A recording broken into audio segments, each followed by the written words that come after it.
Hola, muy buenas tardes. Soy Miguel Bascur, enfermero de profesión, quien estará a cargo del primer módulo de electrocardiografía básica. El día de hoy, en este primer módulo, hablaremos en primera instancia de anatomía cardíaca. Para primero conversar lo que es la anatomía propiamente tal, debemos preguntarnos y cuestionarnos por qué y para qué existe un sistema circulatorio, que finalmente nos termina funcionando a efecto de bomba para transportar nutrientes o oxígeno necesarios para todo lo que es el consumo de todo nuestro organismo, pero lo que finalmente va a llevar a ser un oxígeno en relación al consumo que nosotros tenemos a través de la mitocondria, y por todo el ciclo de Krebs conocido lo va a transformar en energía para nosotros alimentarnos, que es lo que finalmente va a terminar siendo el consumo de oxígeno propiamente tal.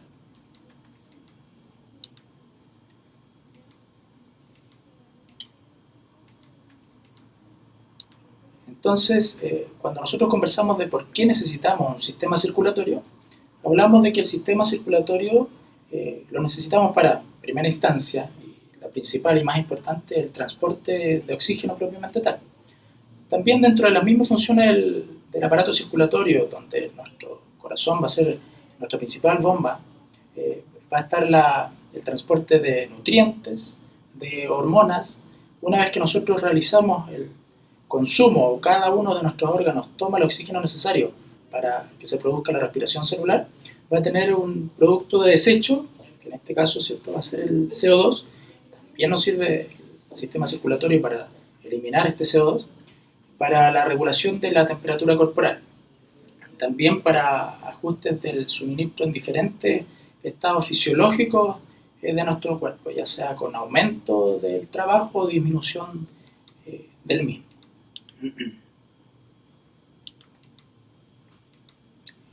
Dentro de la anatomía cardíaca y coronaria podemos decir que el corazón, al bombear sangre en su lado izquierdo, abastece a nuestro organismo en sangre rica en oxígeno, o lo que podríamos comentar en sangre oxigenada. Y el lado derecho de nuestro corazón recibe todo lo que son los productos de desecho, o bien llamada sangre desoxigenada. En ningún momento, tanto la sangre arterial como la venosa van a tener algún intercambio en sí en algún minuto. Lo que sí debiésemos cuestionarnos nosotros es que al momento de preguntarnos dentro del árbol vascular que nosotros tenemos, qué tanta cantidad de arterias o porcentaje de los mismos tenemos y qué tanta cantidad o porcentaje de venas tenemos. Para también darnos cuenta de la proporcionalidad de arterias y venas que existen en nuestro organismo dentro de nuestro gran árbol vascular, debemos pensar que nosotros aproximadamente tenemos un 25 a 30% de arterias dentro de lo que es todo nuestro árbol vascular, alrededor de un 5% de todo lo que son capilares, que es donde se produce este intercambio o cambio entre arteria a contenido venoso, y finalmente las venas que componen nuestro árbol circulatorio, que está compuesto en alrededor entre el 75 a 80%. También dependiendo del lugar donde nosotros hagamos medición de presiones, vamos a encontrarnos con diferentes niveles. Nuestro árbol vascular arterial va a tener una presión que la mayoría conoce, ¿cierto?, como sístole o diástole de normalidad, entre 120 a 80 milímetros de mercurio. Muy por el contrario, todo nuestro árbol vascular venoso va a tener presiones que oscilan, y dependiendo del lugar donde se midan, entre 8 hasta 20 milímetros de mercurio, siendo bastante menor que todo lo que abastece nuestro árbol vascular en el sistema arterial. Entonces, si uno hace la analogía, y por las características que más adelante vamos a ver, debiésemos presuponer que el árbol vascular arterial sostiene mayor cantidad de presión dentro del vaso sanguíneo que el árbol vascular venoso. Nuestro aparato circulatorio no estaría bien dotado si es que en su magnitud no hacemos la sumatoria de los casos para que haya un equilibrio entre el aporte de oxígeno y nuestro consumo. Para eso es bueno hablar de lo que se llama el gasto cardíaco.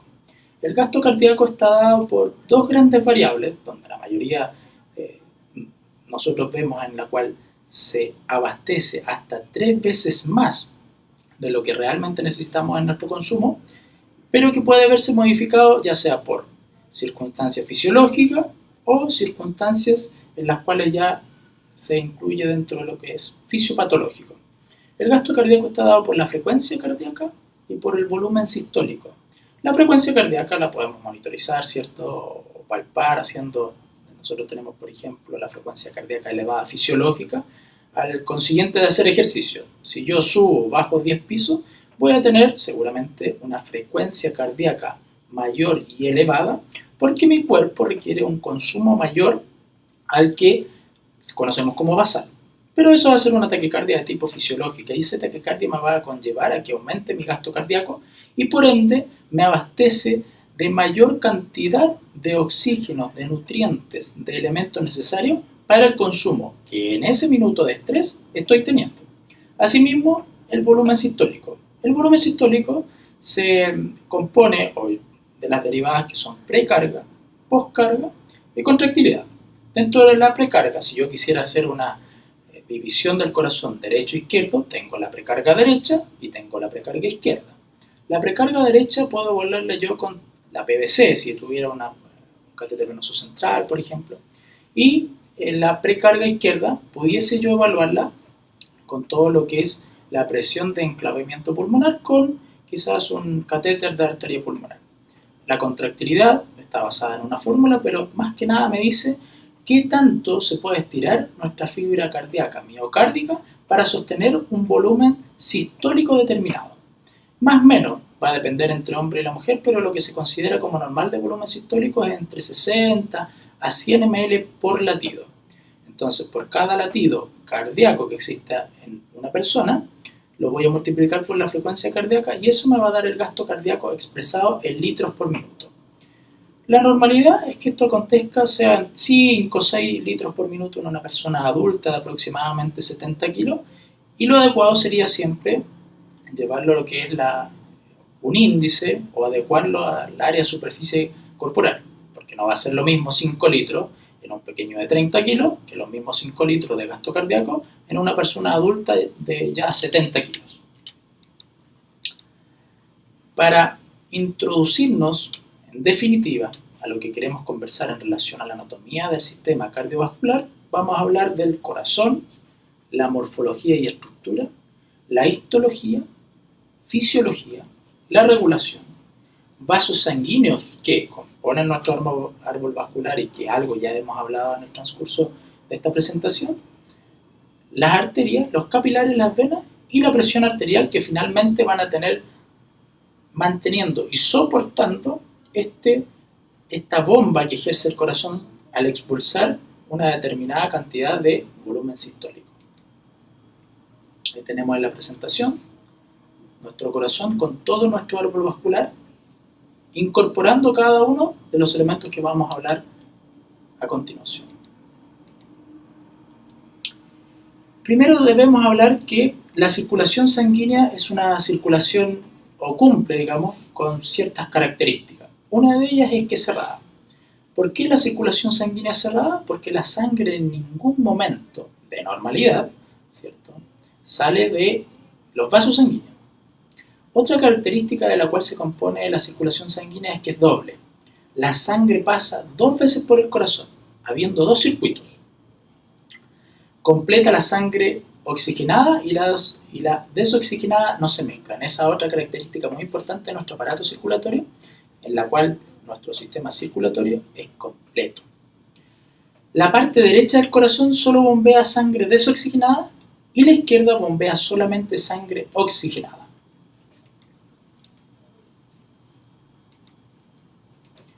Como ya comentábamos, la circulación sanguínea se compone de una circulación menor y de una circulación mayor. La circulación menor está entre el corazón y los pulmones. La sangre desoxigenada sale del ventrículo derecho, va hacia los pulmones por las arterias pulmonares, que son las únicas arterias que contienen en su interior sangre venosa. Se oxigena y regresa por las venas pulmonares hasta el ventrículo izquierdo. y las venas pulmonares son las únicas venas de nuestro sistema que contienen sangre, pero de tipo arterial.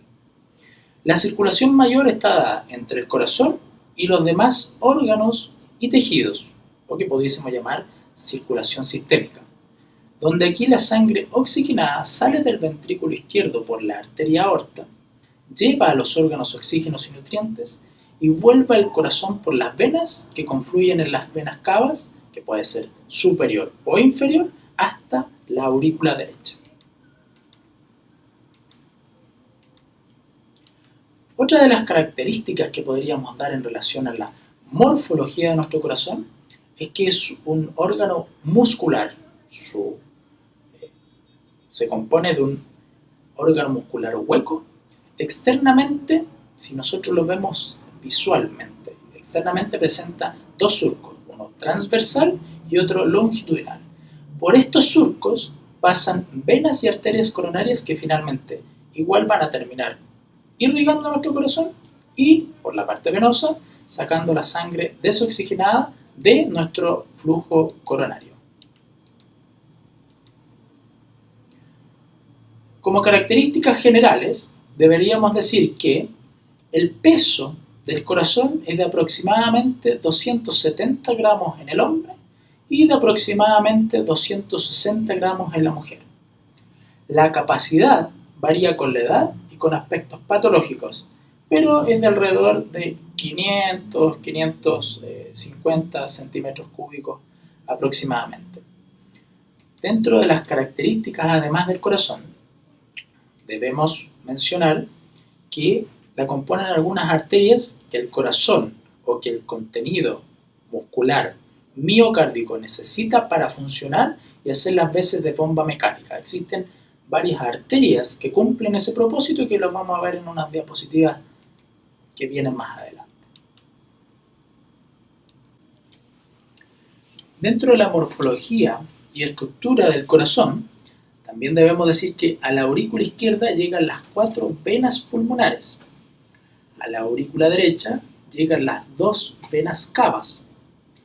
Del ventrículo derecho sale la arteria pulmonar y del ventrículo izquierdo sale la arteria aorta que va a abastecer y enriquecer de oxígeno a todo nuestro sistema.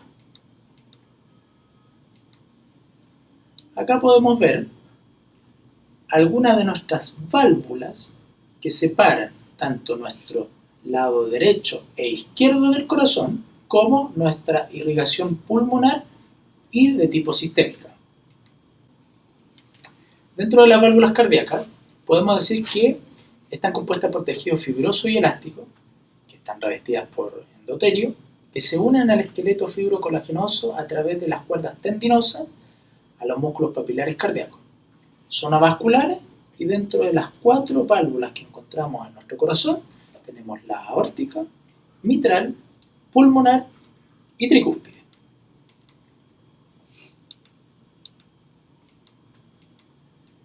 ¿Qué podemos decir de las cuerdas tendinosas? Las cuerdas tendinosas son formaciones fibrosas que limitan el desplazamiento valvular para impedir que la sangre retorne. Hacen las veces que la válvula cumple la función propiamente tal. Se insertan en los músculos papilares por un extremo de los bordes libres y cara inferior de las válvulas. Como ustedes pueden ver en la diapositiva, las cuerdas tendinosas donde están situadas para que la válvula cardíaca cumpla la función de impedir el retorno una vez que se ha eyectado la sangre de la cámara correspondiente. Se contraen para impedir el regreso de la sangre hacia la aurícula mediante la sístole. Tenemos músculos papilares del ventrículo derecho y también del ventrículo izquierdo. Dentro de los músculos papilares del ventrículo derecho tenemos que son músculos papilares principales anterior. Tenemos el músculo papilar posterior, tenemos el músculo papilar del infundíbulo o del cono. Dentro de los músculos papilares del ventrículo izquierdo tenemos el músculo papilar principal anterior y el músculo papilar posterior. Las válvulas pulmonar y aórtica se diferencian de las aurículos ventriculares en algunas características.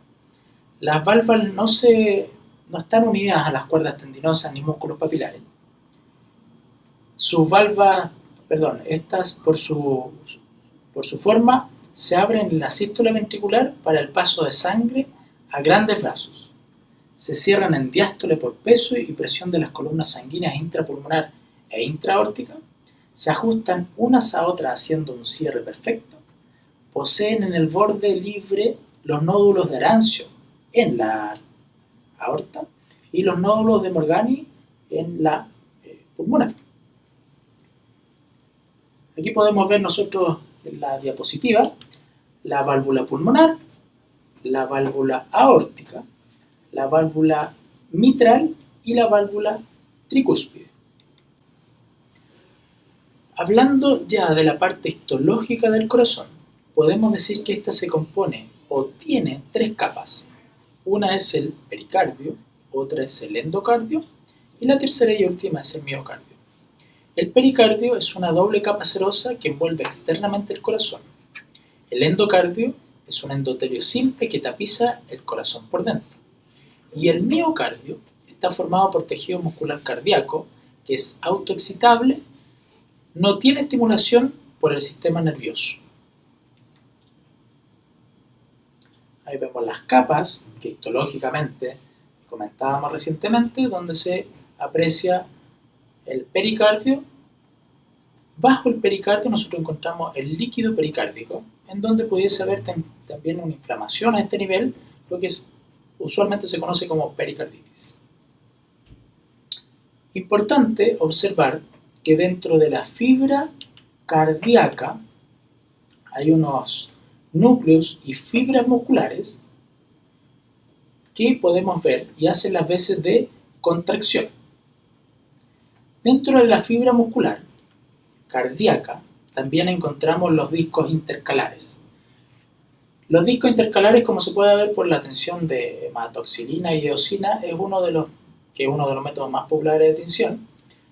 Nosotros vemos que cumple las veces de evitar la separación de la fibra elástica muscular cardíaca cuando ésta hace las veces de sístole, es decir, se llena. Son prolongaciones de la membrana celular de cada fibra muscular. ¿Qué funciones tiene delimitar una fibra muscular de otra? El papel de conexión para transmitir el impulso eléctrico entre un latido y otro. Dentro de la fisiología del corazón, podemos decir que cuando nosotros hablamos de sístole, estamos hablando de la contracción cardíaca, ya sea auricular o ya sea ventricular. Las veces que nosotros hablamos de diástole, estamos hablando de la relajación muscular, es decir, las veces que el corazón necesita el tiempo necesario para llenarse nuevamente, para volver a contraerse y sustentarnos del oxígeno necesario para que en cada latido cardíaco se produzca tanto sístole como diástole. Lo que comentamos en un principio en relación a las presiones. Yo voy a tener sístole más o menos, considerando como normalidad de 120, y una diástole de aproximadamente 80 milímetros de mercurio. El corazón late además a una frecuencia determinada por minuto. Dependiendo si una persona es deportista, quizás pudiésemos salir de lo que se considera como normal, pero habitualmente una persona adulta fluctúa en rangos que van de los 60 hasta los 100 latidos por minuto en reposo, sentados, tranquilos, basales. Obviamente, cuando nosotros sufrimos un episodio de estrés, por ejemplo fisiológico, como comentábamos, al aumentar la actividad física, al hacer un ejercicio físico prolongado en el tiempo, nuestra frecuencia cardíaca va a aumentar por inclusive sobre 150, 200 latidos en un minuto. ¿Y esto sucede para qué? Para abastecernos del mayor consumo de oxígeno que yo estoy teniendo por esa actividad en especial, y porque en ese minuto yo necesito un aumento del gasto cardíaco para que me abastezca de mayor cantidad de oxígeno en el momento en que mi cuerpo está sufriendo de ese estrés que se considera fisiológico, porque yo al volver al reposo voy a incorporar patrones que se consideran como normales, volviendo a una frecuencia cardíaca de 60 a 100 latidos por minuto. Dentro del ciclo cardíaco del corazón, entonces podemos decir que en diástole general la sangre desoxigenada entra en la aurícula derecha, la sangre oxigenada entra en la aurícula izquierda y las válvulas aurículo-ventriculares se abren. En la sístole auricular, la sangre pasa de las aurículas a los ventrículos. En la sístole ventricular, los ventrículos se contraen y las válvulas aurículo-ventriculares se pasan a las arterias. Dentro del examen físico que yo también pudiese llegar a experimentar en la anatomía cardíaca están los ruidos cardíacos. En cada ciclo cardíaco se perciben dos ruidos, separados por un pequeño y gran silencio. Los ruidos corresponden a los sonidos que usualmente uno conoce como Lub-Dub, considerados como latidos del corazón. El primer ruido corresponde al inicio de la sístole ventricular. Las válvulas tricúspide y mitral se cierran. El segundo ruido se produce al inicio de la diástole ventricular. Se cierran las válvulas aórtica y pulmonar. El pulso es una onda de presión producida por la sangre al salir del corazón que se transmite a lo largo de todos los vasos sanguíneos del lado arterial. Se perciben las arterias más superficiales, por ejemplo, muñeca, cuello, cuando nosotros estamos en un estado de reposo. Si nosotros sufrimos algún episodio de estrés, este pulso va a ser difícil de evaluar a nivel periférico, por ejemplo, a nivel de una arteria radial, siendo más bien necesario en esa oportunidad la evaluación de un pulso más central, saliendo del corazón, como por ejemplo el carotidio.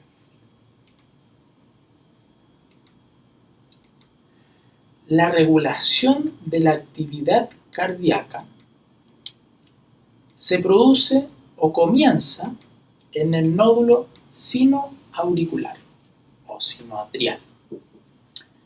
Este es nuestro marcapaso fisiológico, el que inicia cada ciclo cardíaco. El nódulo aurículo-ventricular capta la estimulación del sinoauricular y la transmite hacia los ventrículos y hacia el fascículo de His. Este fascículo distribuye la señal hacia todos los ventrículos y lo ramifica hacia la red de Purkinje, haciendo los efectos de contracción cardíaca. Es decir, el corazón tiene un efecto de bomba, pero para que esta bomba funcione necesita de un estimulador eléctrico que haga las veces de contracción y relajación cardíaca. La regulación de la actividad cardíaca, o dentro de la regulación de la actividad cardíaca, podemos decir que el ritmo cardíaco puede ser alterado por el sistema nervioso y también por el sistema endocrino. Las fibras simpáticas aceleran el ritmo cardíaco o producen un efecto estimulador. Las fibras parasimpáticas la hacen más lento, produciendo un efecto inhibidor.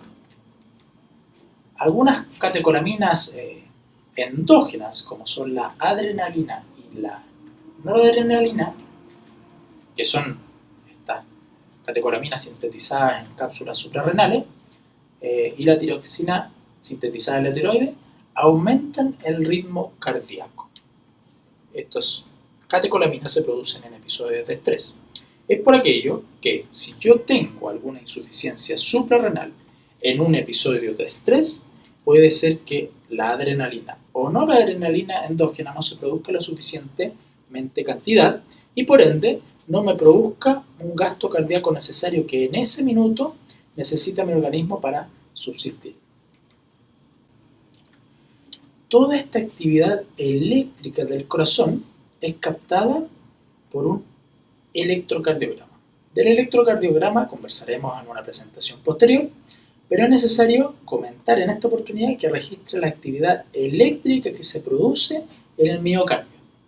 Se utiliza para medir el ritmo y la regularidad de los latidos, el tamaño y posición de las aurículas y ventrículos, y también pudiese detectar cualquier daño al corazón y los efectos sobre él que tienen algún tipo de drogas.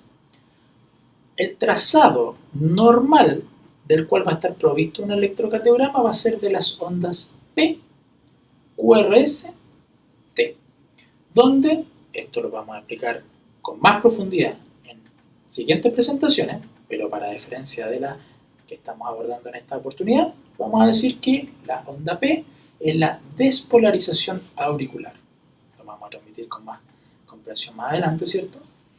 El QRS es la despolarización ventricular y la onda T es la repolarización ventricular. Como también comentaremos más adelante, en el QRS también está la repolarización auricular, pero por la gran masa ventricular está eléctricamente inhibida. Dentro de nuestra gran red vascular, nosotros tenemos arterias y tenemos venas, además de capilares. En la diapositiva ustedes pueden ver que los capilares no tienen algunos revestimientos de los cuales sí se compone la arteria y se compone la vena.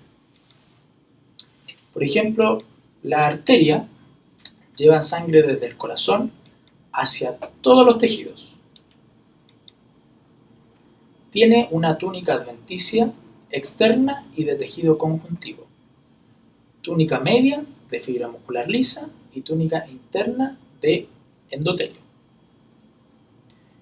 Las venas devuelven la sangre desde los tejidos o desde que cada órgano tomó su porcentaje de oxígeno y nutrientes y la devuelve hacia el corazón.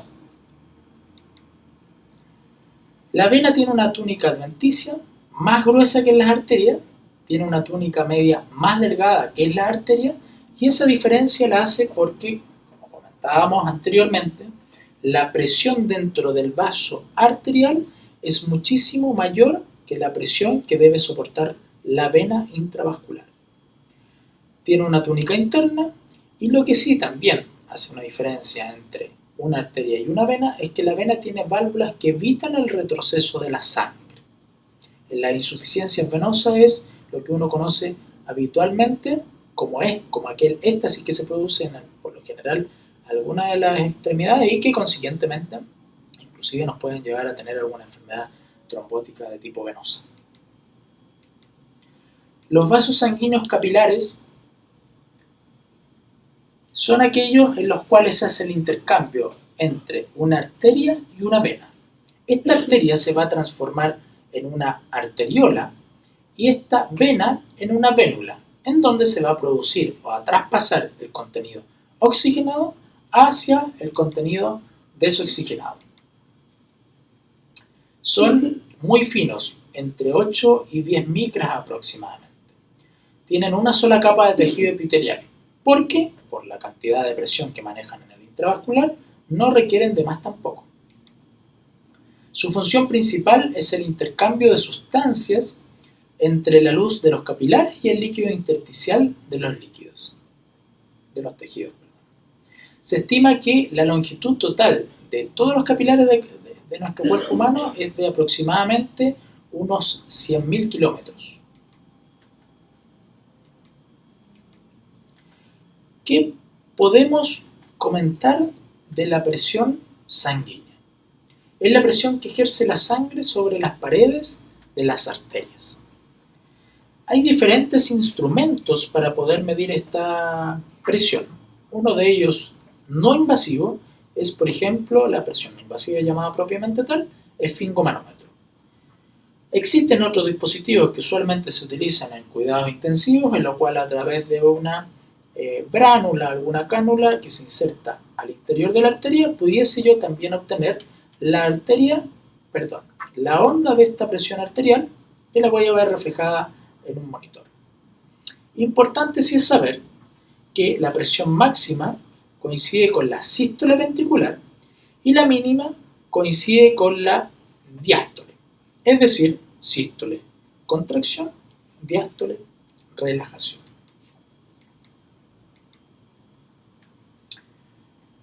Para no comentar valores absolutos, incorporamos una tabla en relación a la edad y a lo que podríamos encontrar o dilucidar como valores de presión arterial normales, repito, de acuerdo a la edad en la cual nosotros nos encontremos. No va a ser la misma presión arterial que voy a encontrar en un recién nacido versus en un adulto. Acá exponemos la mayor cantidad o las principales arterias y venas que componen nuestro cuerpo, siendo una de las principales, por ejemplo, la arteria aorta, que es, como comentábamos, la que evacúa la sangre oxigenada, que viene desde todo nuestro intercambio y red pulmonar, desde el ventrículo izquierdo hacia todo nuestro sistema. En los diagramas se ven equitativamente, pero como comentábamos anteriormente, nuestro árbol vascular arterial se compone de alrededor del 25 hasta 30%, siendo el restante entre nuestro tejido, nuestro árbol vascular venoso de un 75-80% y el resto siendo este componente de tipo capilar.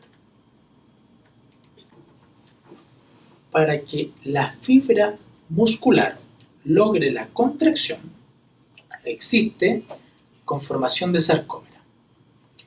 La sarcómera está formada por sustancias proteicas que tienen filamentos gruesos de miosina y tienen filamentos delgados de actina.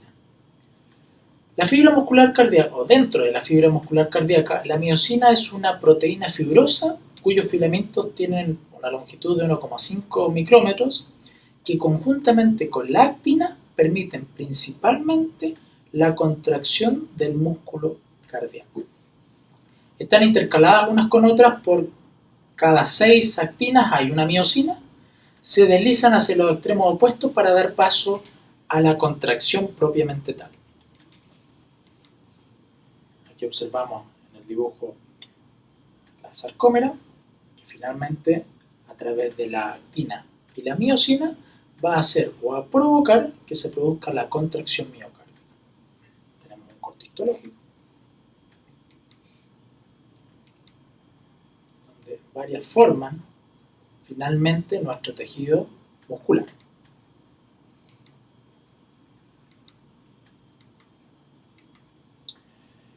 El retículo sarcoplásmico no es nada más que aquel que contiene además también la actina y la miosina y provoca el movimiento del filamento grueso y delgado para que se produzca la contracción cardíaca o la contracción de este corazón.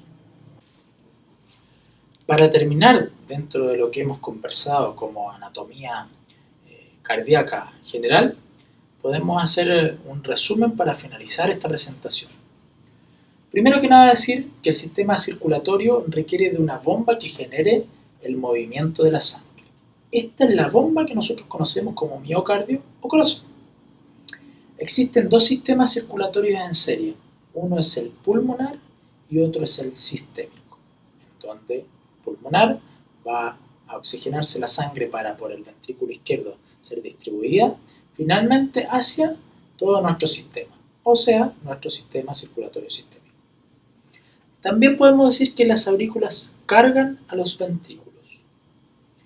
La correcta dirección del flujo es posible gracias a las válvulas auriculoventriculares respectivas durante la diástole ventricular.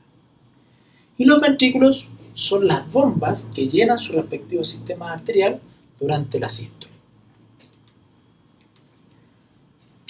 El adecuado funcionamiento requiere de una sincronización temporal dada por el sistema de conducción eléctrico cardíaco. El aporte de oxígeno para la función cardíaca está dado por el flujo coronario. La adaptación para enfrentar distintos estados fisiológicos es posible gracias a la inervación cardíaca del sistema nervioso autónomo, que es finalmente la que termina desencadenando el latido cardíaco propiamente tal. Nosotros nos vamos por la vida caminando y debemos decir que nuestro corazón debe latir por cada vez que nosotros funcionamos. Es por esto que nuestro sistema nervioso autónomo es el encargado de regular finalmente la frecuencia cardíaca.